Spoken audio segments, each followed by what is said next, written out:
प्रणाम गुरुजी, मैं आपसे एक और धनलक्ष्मी पोटली के बारे में जानना चाहती हूँ, इसके बारे में बताइए।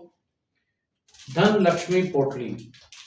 धनलक्ष्मी पोटली जिस तरह नाम है, धनलक्ष्मी पोटली अपने नाम को साकार करती है।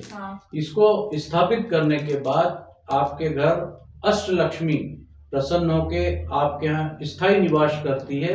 और इसका थोड़ा सा पूजन आप करें। लाल चंदन, लाल फूल से पूजन कर अपने दुकान, मकान, धन के स्थान, तिजोरी या आपके ऑफिस, फैक्ट्री, कहीं पे भी आप इसको स्थापित कर सकते हैं। और जब आप इसको स्थापित करेंगे तो ये अपने नाम को साकार करते हुए धन का अकूट भंडार वहां पर स्थापित कर देगी।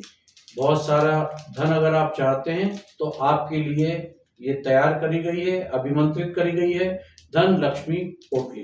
जी गुरुजी।